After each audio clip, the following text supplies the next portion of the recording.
बिस्मिल्लाहिर्रहमानिर्रहीम। अस्सलाम वालेकुम स्टूडेंट्स हमारे पास आज जो टॉपिक है वो है चैप्टर नंबर 11th चैप्टर है। इसका नाम है area of quadrilateral. Area of quadrilateral.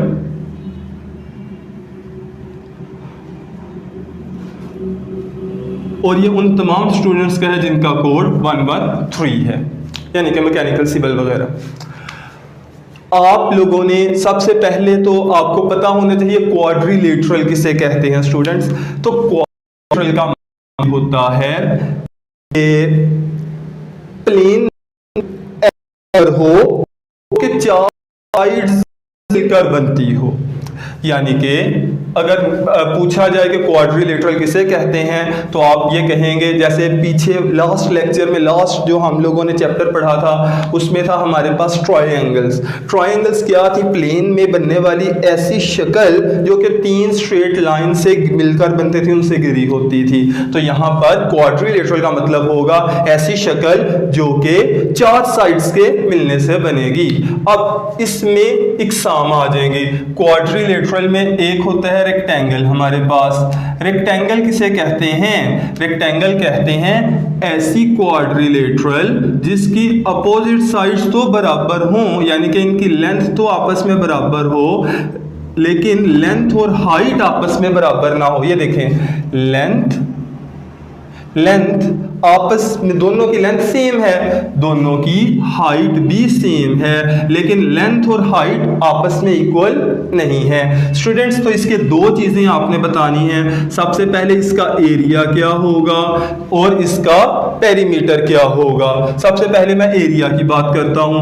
Area में आप ये देखें, लंबाई ज़रब ऊंचाई, तो length multiplies by the height, length multiplied by ये आपके अच्छा। रेक्टेंगल के बाद इसका पेरीमीटर भी चाहिए। पेरीमीटर का मतलब ये देखें, आपके इसके एजिस को किन साइड्स ने घेरा हुआ है?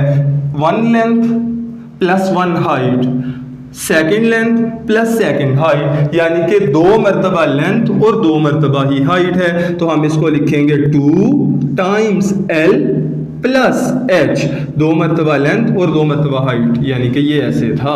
अब इसको L और H की जगह पर AB भी लिखा जा सकता है। L मल्टीप्लाई H है ना, तो L मल्टीप्लाई H को A मल्टीप्लाई B भी कह सकते हैं। L मल्टीप्लाई, तो उसके लिए आप इसको A कह लें, ये A हो गया और ये B हो गया। ये देखिए, अब इसके बाद रेक्टेंगल के बाद है अगली चीज हमारे पास स्क्वायर। स्क्वायर किसे कहते हैं? स्क्वायर हमारे पास एक ऐसी क्वाड्रिलेटरल होती है जिसकी लेंथ और जिसकी हाइट दोनों आपस में बराबर होते हैं। मैं इसको थोड़ा सा बेहतर कर लूं। तो स्टूडेंट्स, एक ऐसी शक्ल जिसकी लंबाई और ऊंचाई दोनों आपस में बराबर हों, यानी कि अगर ये आपके पास L है, ये H है, तो H भी असल में A ही के बराबर होगा। तो ये भी A हो गया, ये भी A। तो इसकी जो पेरीमीटर होगी वो क्या होगी? 1A plus 1A plus 1A plus 1A। कितनी मरतबा A आ गया? 4 मरतबा आ गया। लिहाजा perimeter P is equal to the 4A। और जब आप एरिया की बात करते हैं तो एरिया ऊपर वाली जगह पर आपने पढ़ा था, एरिया बराबर होता है लेंथ मल्टीप्लाइज बाय हाइट। इसमें भी लेंथ और हाइट कर लें। L मल्टीप्लाई H, L की जगह पर क्या आ जाएगा? A, हाइट की जगह पर भी क्या आ जाएगा? A। तो इसका जवाब आ जाएगा A मल्टीप्लाई बाय A, यानी कि A स्क्वायर। तो स्क्वायर का एरिया क्या हुआ? साइड का स्क्वायर। और इसकी पेरीमीटर क्या हुई? 4 टाइम्स साइड। इसी तरह से रेक्टेंगल में एरिया क्या था? A मल्टीप्लाई बाय B, और इसकी पेरीमीटर क्या थी? 2 टाइम्स A प्लस B, यानी कि L प्लस H। इसके बाद स्टूडेंट्स आगे हम चलते हैं। क्या ये क्वाड्रिलेटरल दो तरह के होते हैं? नहीं, ये तो काफी इकसाम के होते हैं। एक है हमारे पास पैरेललोग्राम, PARALLELOGRAM। ये कैसी शक्ल होती है? ये ऐसी शक्ल होती है कि जिसके अपोजिट साइड्स जो होती हैं वो पैरेलल होती हैं। फॉर एग्जांपल ये देखिए, ये आपके पास एक पैरेललोग्राम है। ये अगर आपके पास एक पैरेललोग्राम है तो इसकी अपोजिट साइड्स पैरेलल हैं।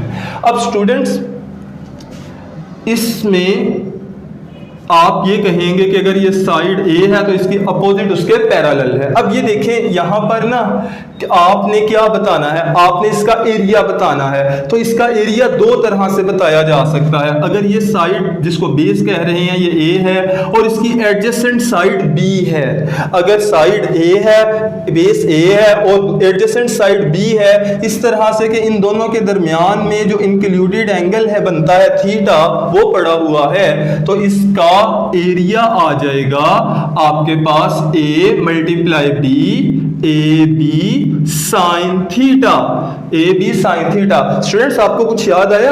आपने जब एरिया ऑफ ट्रायंगल निकाला था, दो साइड्स और उनका इंक्लूडेड एंगल था, वहां पर आप लोगों ने पढ़ा था वो बराबर होता है 1/2 ए बी साइन थीटा, यानी कि ए बी साइन थीटा तो यही था, उसको आधा किया था। उसकी वजह ये होती है, आप इसको इस तरह डायगोनल्स अगर से मिलाएं तो एक ट्रायंगल ऊपर बन जाएगी, एक ट्रायंगल नीचे बन जाएगी। तो ये असल में पैरेललोग्राम दो ट्रायंगल्स को जमा करने से बनता है, या यूं कह ले एक पैरेललोग्राम में दो ट्रायंगल्स पड़ी होती हैं। यही वजह है ट्रायंगल का जो फार्मूला होता है वो इसका आधा होता है। अच्छा, ये तो उस वक्त जवाब है जब उसने आपको दो साइड्स दी हो जो कि एडजेसेंट हो और दरमियान में एंगल थीटा हो। अब फर्ज करें वो आपको एडजेसेंट साइड बी नहीं देता, ए देता है, और अगर वो ए देता है तो फिर वो आपको ना परपेंडिकुलर देगा। आपको वो क्या देगा? आपको वो परपेंडिकुलर देगा, परपेंडिकुलर एच। तो अगर ये मैंने कब आपको फार्मूला बताया, जबकि दोनों एडजेसेंट साइड और उनका इंक्लूडेड एंगल थीटा हो।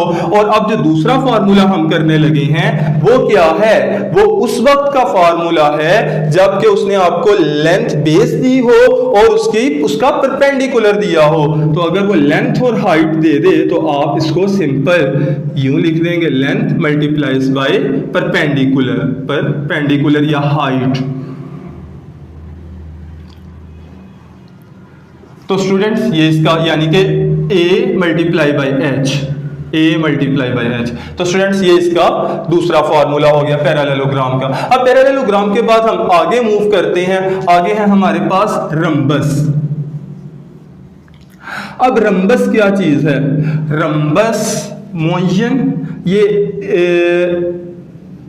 आपके पास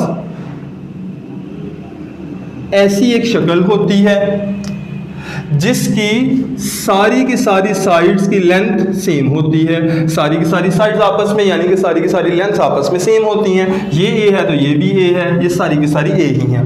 तो इसकी पेरीमीटर फिर कितनी हो गई? P इज इक्वल टू 1 2 3 4, ये बराबर आ जाएगा 4a। अच्छा, और इसके डायगोनल्स भी होते हैं। अच्छा, इनके भी डायगोनल्स होते हैं, ये देखिए, ये इनको आप मिला दें तो ये इनके ना डायगोनल्स होते हैं। रेक्टेंगल के और स्क्वायर के डायगोनल्स बराबर होते हैं और एक दूसरे को बाइसेक्ट करते हैं। पैरेललोग्राम के जो डायगोनल्स होते हैं ये बराबर नहीं होते आपस में, लेकिन ये बाइसेक्ट करते हैं, दरमियान से काटते हैं। अब रंबस की आप बात करते हैं तो इसके डायगोनल्स भी मुख्तलिफ होते हैं। ये पहले वाले के डायगोनल को मैंने D1 का नाम दे दिया और दूसरे डायगोनल को मैंने D2 का नाम दे दिया। ये मुख्तलिफ हैं, इस वजह से इनकी लंबाइयाँ मुख्तलिफ होती हैं, इस वजह से इनको D1 और D2 का मुख्तलिफ हो सकते हैं, इस वजह से D1 और D2 का नाम दिया। तो स्टूडेंट्स अब आपने पेरीमीटर तो बता दिया था 4a है। अगर आपसे वो इसका एरिया पूछता है तो एरिया दो तरह से वो पूछेगा।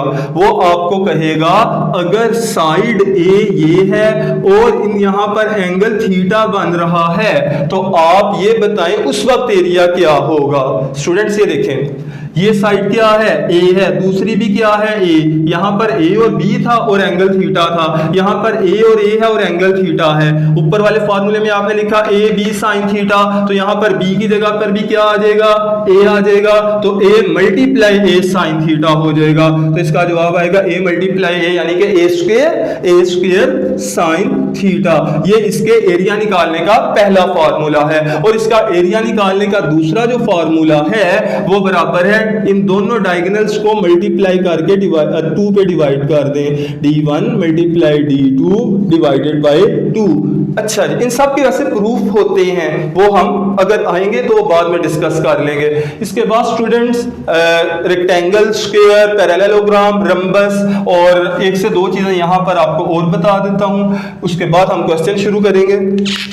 तो स्टूडेंट्स यहाँ पर नेक्स्ट जो चीज ट्रोपीजियम या ट्रिपोसाइड, PEZIUM, इसको ट्रिपोसाइड भी कहा जाता है। अब आपने ट्रिपीजियम का एरिया निकालना है। ट्रिपीजियम होती क्या शक्ल है? ऐसी शक्ल, ऐसा क्वाड्रिलेटरल जिसकी दो साइड्स जो हों वो आपस में पैरेलल हों।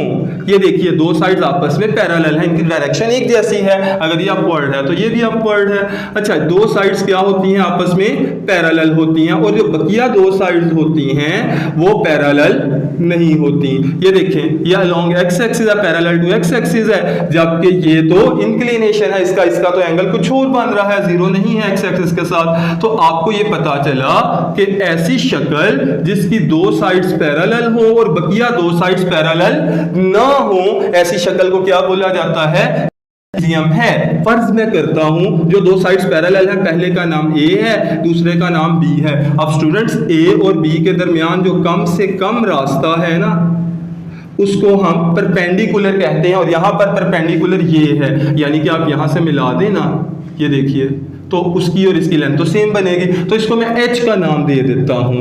तो एरिया ऑफ ट्रेपीजियम, इसका फार्मूला होता है सम ऑफ पैरेलल साइड्स। ये पैरेलल की अलामत होती है। सम ऑफ पैरेलल साइड्स, जो दो साइड्स पैरेलल हैं, इनको जमा करके दो पे तक डिवाइड कर देना है, और इसको मल्टीप्लाई कर देना है हाइट के साथ, इनके दरमियान कम से कम फासले के साथ, वो परपेंडिकुलर यहां पर होगा। अब यहां पर सम ऑफ पैरेलल साइड्स की बात करता हूं, तो पहली साइड है A और दूसरी साइड है B, तो सम का मतलब प्लस होगा, A plus B divided by 2। इसको मल्टीप्लाई किससे करेंगे? H के साथ इसको मल्टीप्लाई कर देंगे। यूं हमारे पास एरिया ऑफ ट्रेपीजियम आ जाएगा। और आखिर में एक है हमारे पास साइक्लिक क्वाड्रिलेटरल। अब स्टूडेंट, साइक्लिक क्वाड्रिलेटरल क्या है? साइक्लिक क्वाड्रिलेटरल, अब साइक्लिक क्वाड्रिलेटरल का मतलब ये होता है एक सर्कल के अंदर कोई क्वाड्रिलेटरल पड़ा हुआ है। ये देखिए, एक सर्कल के अंदर कोई क्वाड्रिलेटरल पड़ा है। मैंने फर्ज किया इस साइड का नाम A, B, C और D है।